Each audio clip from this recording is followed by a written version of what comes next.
While the power of the Roman Empire was declining, there dwelt on the banks of the river Rhine a number of savage Teuton tribes called Franks. The word Frank means free, and those tribes took pride in being known as Franks or freemen. The Franks occupied the east bank of the Rhine for about 200 years. Then many of the tribes crossed the river in search of new homes. The region west of the river was at that time called Gaul. Here the Franks established themselves and became a powerful people. From their name, the country was afterwards called France. Each tribe of the Franks had its own king. The greatest of all these kings was Chlodwig, or Clovis, as we call him, who became ruler of his tribe in the year 481, just 6 years after Theodoric became king of the Ostrogoths. Clovis was then only 16 years of age. But though he was so young, he proved in a very short time that he could govern as well as older men. He was intelligent and brave. No one ever knew him to be afraid of anything, even when he was but a child. His father, who was named Childeric, often took him to wars which the Franks had with neighboring tribes, and he was very proud of his son's bravery. The young man was also a bold and skillful horseman. He could tame and ride the most fiery horse. When Clovis became king of the Franks, a great part of Gaul still belonged to Rome. This part was then governed by a Roman general named Syagrius. Clovis resolved to drive the Romans out of the country, and he talked over the matter with the headmen of his army. "My desire," said he, "is that the Franks shall have possession of every part of this fair land. I shall drive the Romans and their friends away and make Gaul the empire of the Franks." At this time, the Romans had a great army in Gaul. It was encamped near the city of Soissons, and was commanded by Syagrius. Clovis resolved to attack it and led his army at once to Soissons. When he came near the city, he summoned Syagrius to surrender. Syagrius refused and asked for an interview with the commander of the Franks. Clovis consented to meet him, and an arrangement was made that the meeting should take place in the open space between the two armies. When Clovis stepped out in front of his own army, accompanied by some of his savage warriors, Syagrius also came forward. But the moment he saw the king of the Franks, he laughed loudly and exclaimed, A boy has come to fight me. The Franks with a boy to lead them have come to fight the Romans." Clovis was very angry at this insulting language and shouted back, but this boy will conquer you." Then both sides prepared for battle. The Romans thought that they would win the victory easily, but they were mistaken. Every time that they made a charge upon the Franks, they were beaten back by the warriors of Clovis. The young king himself fought bravely at the head of his men, and with his own sword struck down a number of the Romans. He tried to find Syagrius and fight with him, but the Roman commander was nowhere to be found.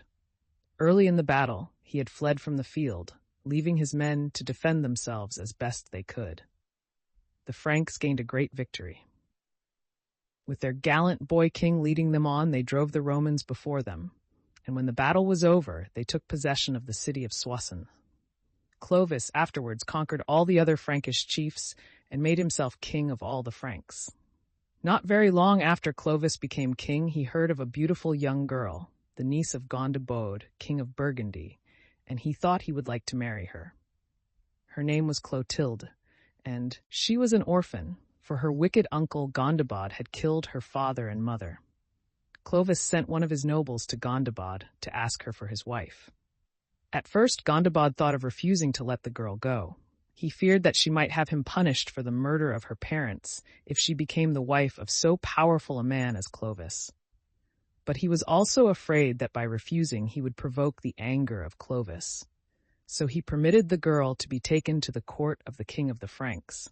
Clovis was delighted when he saw her, and they were immediately married. Clotilde was a devout Christian, and she wished very much to convert her husband, who, like most of his people, was a worshipper of the heathen gods. But Clovis was not willing to give up his own religion. Nevertheless, Clotilde continued to do everything she could to persuade him to become a Christian. Soon after his marriage, Clovis had a war with a tribe called the Alemanni. This tribe had crossed the Rhine from Germany and taken possession of some of the eastern provinces of Gaul. Clovis speedily got his warriors together and marched against them. A battle was fought at a place called Tolbiac, not far from the present city of Cologne. In this battle, the Franks were nearly beaten, for the Alemanni were fierce and brave men and skillful fighters. When Clovis saw his soldiers driven back several times, he began to lose hope. But at that moment he thought of his pious wife and of the powerful God of whom she had so often spoken. Then he raised his hands to heaven and earnestly prayed to that God. "O God of Clotilde," he cried, "help me in this my hour of need. If thou wilt give me victory now, I will believe in thee." Almost immediately the course of the battle began to change in favor of the Franks. Clovis led his warriors forward once more, and this time the Alemanni fled before them in terror. The Franks gained a great victory, and they believed it was in answer to the prayer of their king. When Clovis returned home, he did not forget his promise. He told Clotilde how he had prayed to her God for help, and how his prayer had been heard, and he said he was now ready to become a Christian. Clotilde was very happy on hearing this, and she arranged that her husband should be baptized in the Church of Rheims on the following Christmas Day. Meanwhile, Clovis issued a proclamation to his people, declaring that he was a believer in Christ, and giving orders that all the images and temples of the heathen gods should be destroyed. This was immediately done, and many of the people followed his example and became Christians. Clovis was a very earnest and fervent convert. One day the Bishop of Rheims, while instructing him in the doctrines of Christianity, described the death of Christ.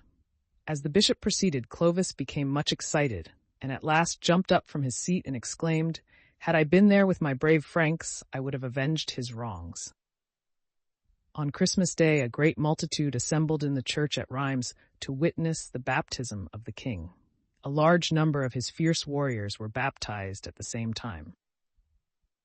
The service was performed with great ceremony by the Bishop of Rheims, and the title of Most Christian King was conferred on Clovis by the Pope.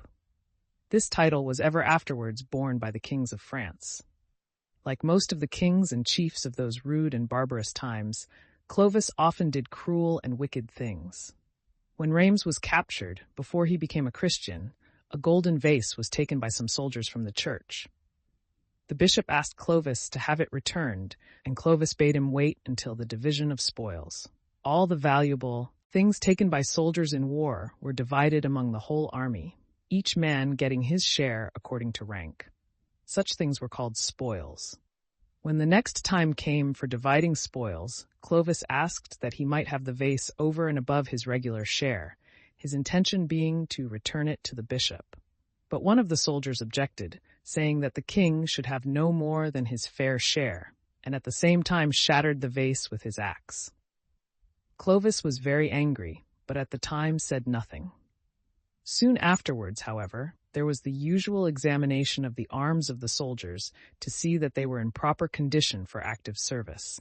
Clovis himself took part in the examination, and when he came to the soldier who had broken the vase, he found fault with the condition of his weapons, and with one blow of his battle-axe struck the man dead.